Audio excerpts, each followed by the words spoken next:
Welcome back to Sports Ethics and Social Justice. This class, we're going to talk about the ethical duties of a sports agent.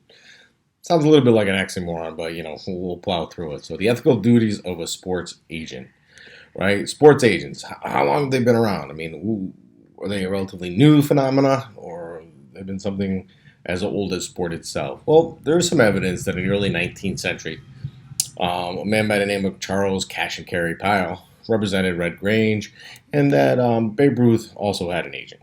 Okay, so the agents have been around for roughly 100 or so years, but it wasn't until the 1960s and 1970s that the agent, as we know him, came to be.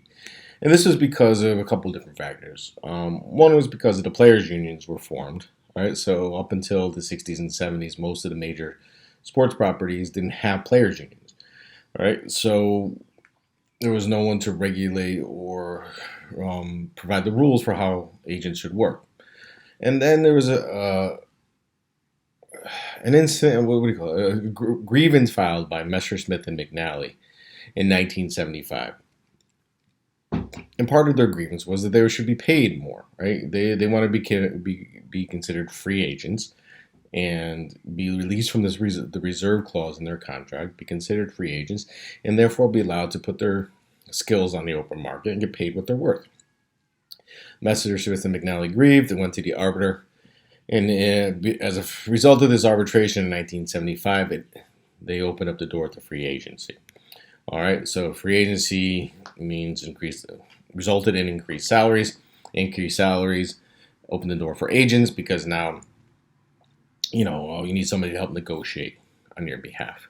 All right, so the growth started in the 60s and 70s with the players' unions coming into being, and then with these grievances filed, the grievance filed by Messerschmitt and McNally that kind of said the reserve clause in every player contract isn't right. It needs to be taken out, and we need to be allowed to be free agents. There's a whole paper on this with regards to reserve clause. I discussed the reserve clause in detail in two of my classes, in the sports history class and in the sports law class. All right, but for our purposes, just know that growth of sports agents came about in the 60s and 70s. All right, what are the responsibilities of a sports agent? Right, now that we have them, what are the responsibilities? What are the responsibilities of a sports agent? What are their ethical responsibilities? Well, they owe certain responsibilities and ethical duties to their client, right? That's who they're responsible to, their client themselves, right? They have a duty to perform and carry out their duties in good faith, and they must avoid any conflict of interest, right? So the responsibilities to their client, they must perform their duties in good faith, and they must avoid conflicts of interest. In addition, they have a duty of confidentiality, right? So you can't go talking about the terms of a contract. You can't go talking about what the negotiations are entailing. You have a duty of confidentiality. It's your client who you're protecting, and their information and what they're asking for and all that good stuff is confidential and is not anyone's business but your client's, right? You have to account for all funds, all money. So let's say, your client gets a huge contract, they entrust you with the money for investment. You need to give an accounting of it. All right. I don't suggest that you handle your client's money. I think that should be given to a third party, a financial advisor or an investor or someone like that. But if you do, you have to account for it all. And you have a fiduciary duty to your client at all times. All right, and this will be a question on the quiz. What do I mean by fiduciary duty? Fiduciary duty means to always act in the best interest of your client. Okay, to always act in the best interest of your client. It's never in your best interest as the agent. It's in the best interest of the client at all times. Okay. You have a duty responsible for undivided loyalty and a duty to act in good faith during the representation process. Basically, you're responsible for being honest, credible, trustworthy, and capable. All right, you need to be capable in your job. What are your duties? All right, what is your role? What are your responsibilities as an agent, as a sports agent? Negotiate employment contracts. Right, that's a big one for the most part. Right, you're hired and you contact the teams. and you can start negotiating out the terms of the contract agreement, how much the player is going to be paid, how long the contract's for, any bonuses, any off-season type of bonuses that may be structured into. But it's your job. Negotiate employment contracts. You also need to negotiate endorsement agreements. I still do a little bit of that. I negotiate some endorsement agreements. Legal work if you're an attorney, and only if you're an attorney. Arrange investment opportunities. Career planning is maybe one of your jobs. Talking about you're playing for this team now. Is it best to play for this team? Blah blah blah blah blah. Protect and promote their public image. That means on social media too, and counsel them on issues regarding investments, taxes, all that good stuff. Okay, so there are a lot of, as a sports agent, it's just not negotiating your contract. To be a good sports agent, you need to think and care about your client and their career path. Okay. One issue that comes up a lot with regards to agents is the competition between and amongst agents. All right. I'm sorry, this can be somewhat of an unethical or dirty business. Clients are always engaging in stealing clients, whatever it is.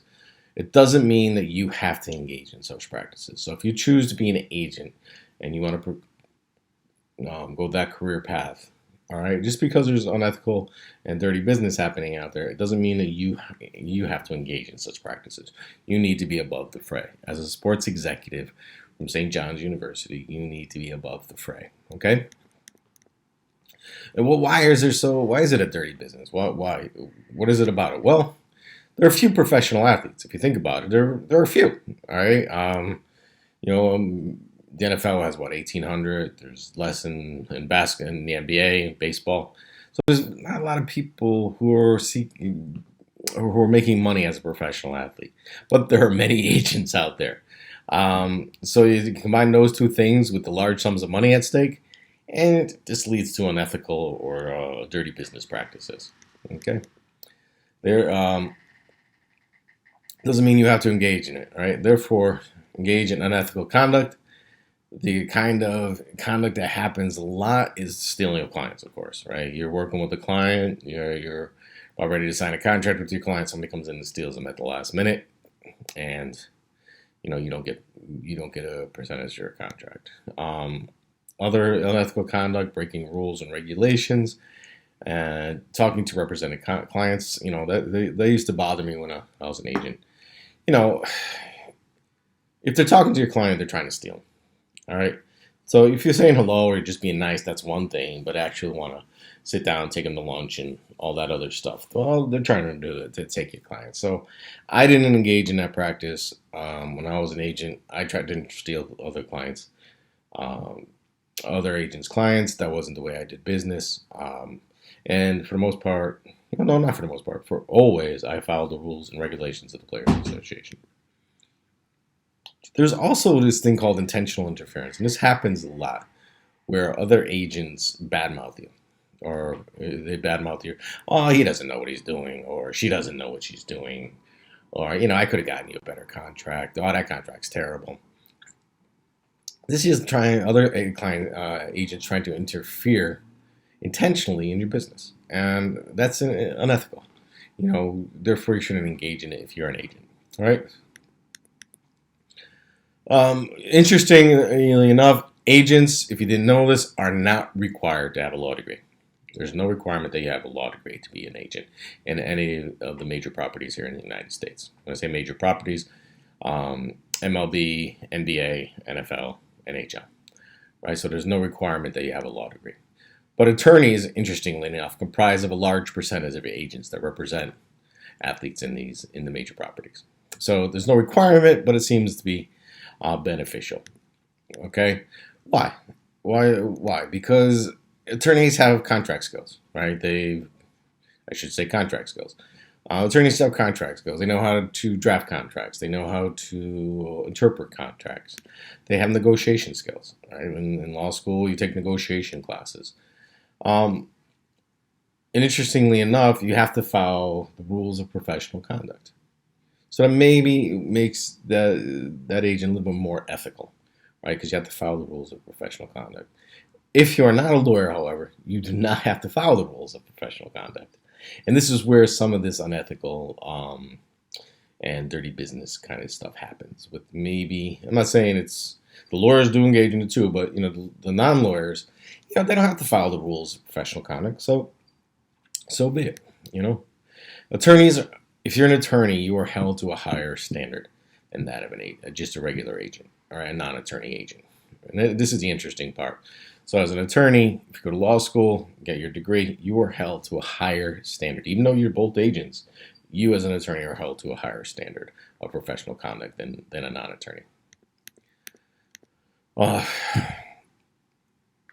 Because if the agent, who is a lawyer, fails to comply with the ethics code for lawyers, the rules of professional conduct, they could be subject to bar discipline. They could be fined by the bar, and they could possibly be disbarred. All right, so there's that incentive for the lawyer to act ethically, because you're going to be disciplined, fined, or possibly lose your livelihood by disbarment. So no one wants to face that. The advantage of non-attorneys is they have ability to sign new clients easier because they're not bound by the solicitation restrictions that attorneys are bound to. All right, this is interesting. Part of the rules of professional conduct, attorneys cannot solicit clients. But if you're not an attorney, you can, right? You can go out there and solicit all you want, right? So this gives non-attorneys an advantage when it comes to recruiting new clients. So what I mean by that, ethical rules for an attorney state a lawyer should not in person or by live telephone contact solicit professional employment from a prospective client with whom the lawyer has no family or prior professional relationship. So you can't go out there and solicit clients who you have no relationship with in the past. Okay? Non-attorneys can. So this gives them an advantage in the recruiting side for clients.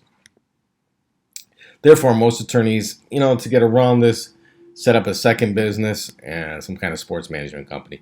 But even that, you need to be careful. I wouldn't do that. I wouldn't suggest it. I did set up a sports management company when I was an agent, but I followed the rules of professional conduct at all time. Okay, I didn't solicit clients. I didn't engage in unethical behavior. And you, as sports executives, I would expect the same out of you.